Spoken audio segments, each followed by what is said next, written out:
প্রবাসে যারা আছেন, যারা ব্যাচেলর জীবন যাপন করছেন, যারা পরিবার যাদের সঙ্গে নাই এবং বিবাহিত, তারা তাদের যৌন চাহিদা চরিতার্থ করবার জন্য, যেহেতু এখানে উপায় নাই, তাদের স্ত্রী সঙ্গে নাই, তাদের জন্য কি হস্তমৈথুন করা জায়েজ আছে নাকি না জায়েজ?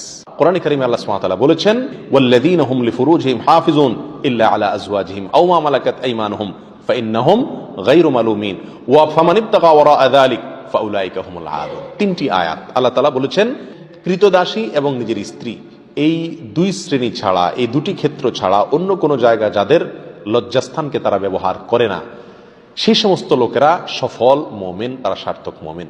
ফামানিবতাগা ওয়ারাআ যালিক, আল্লাহ বলেন এরপরে তৃতীয় আয়াতে, যারা এই দুটি ক্ষেত্র ছাড়া, স্ত্রী এবং কৃতদাসী, এই দুটি ক্ষেত্র ছাড়া অন্য যে কোনো ক্ষেত্রে তাদের যৌন চাহিদাকে চরিতার্থ করে মেটায়, আল্লাহ বলেন ফাউলাইকা হুমুল আদুন, তারা হলো সীমালঙ্ঘনকারী।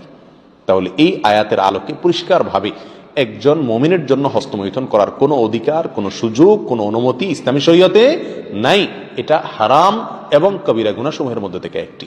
যারা প্রবাসে আছেন, এমন কোন দেশে যদি থাকেন যেই দেশে তিনি তার যৌন চাহিদা না মেটালে নিশ্চিতভাবে গুনাহে লিপ্ত হয়ে যাবেন, জেনায় লিপ্ত হবেন, কারণ সেখানে জেনার অবাধ সুযোগ রয়েছে, এরকম যদি পরিস্থিতি হয়, তাহলে নিজেকে রক্ষা করবার জন্য, অর্থাৎ বড় অপরাধ থেকে অপেক্ষাকৃত কম বড় অপরাধ যেটা, সেটাই তিনি লিপ্ত হতে পারেন, অর্থাৎ হস্তমৈথুন করতে পারেন।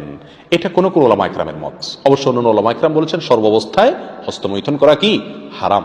এই জন্য প্রবাসে যারা আছেন তাদের উচিত এই অপরাধ থেকে বেঁচে থাকা। বিশেষ করে মধ্যপ্রাচ্যে, আরব দেশে, সৌদি আরব সহ যে সমস্ত দেশে আলহামদুলিল্লাহ আল্লাহ সুবহানাহু ওয়া তাআলা পরিবেশ এখনো পর্যন্ত ভালো রেখেছেন, এখানে মানুষ চাইলেই জানা করার সুযোগ নাই। অতএব এখানে এই সমস্ত দেশে যারা বসবাস করছেন, তারা এই অজুহাতে হস্তমৈথুন করলে তাদের জন্য জায়েজ হবে না, এটা গুনাহ হবে, আখিরাত নষ্ট হবে, স্বাস্থ্যের জন্য যেহেতু ক্ষতিকর, সেজন্য এটা শরীয়তে আরো বেশি কঠোরভাবে নিষিদ্ধ।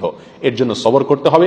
নবী আলাইহিস সালাম বলেছেন, মান ইসতাতা মিনকুমুল বাআতা ফালিয়াতাজাওয়াজ, কার যদি সাধ্য থাকে সে নিজের চরিত্রকে হেফাজত করার জন্য বিয়ে শাদী করে।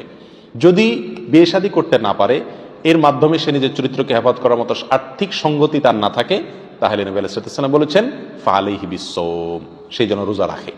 যদি রোজা রাখে তাহলে ইনশাআল্লাহ তার যৌন যে উত্তেজনা আছে সেটা প্রশমিত হবে, কিন্তু কোন অবস্থাতেই হস্তমৈথুনের অনুমতি নাই। শুধুমাত্র কোন কোন উলামা ইকরাম অনুমতি দিয়েছেন ওই ব্যক্তির জন্য, যে ব্যক্তি এমন কোন পরিবেশে আছে যে পরিবেশে এটা না করলে তার আর নিজের চরিত্রকে রক্ষা করাবার বা জেনা থেকে বাঁচবার কোনো সুযোগ নাই। আল্লাহ তাআলা আমাদেরকে সবাইকে গুনাহ থেকে বেঁচে থাকার মতো ঈমানী শক্তি নসিব করেন। যদি কেউ এই বদঅভ্যাসে আক্রান্ত হয়ে যায়, তার এই বদঅভ্যাস থেকে মুক্তির একটা অন্যতম উপায় হলো কোনো অবস্থাতে তিনি একাকী থাকবেন না কোথাও। ইনশাআল্লাহ এর মাধ্যমেই আল্লাহ সুবহানাহু ওয়া তাআলা তাকে আশা করা যায় হেফাজত করবেন এবং বদঅভ্যাস থেকে তিনি বের হয়ে আসতে পারবেন। আল্লাহ আমাদের সবাইকে হেফাজত করুন।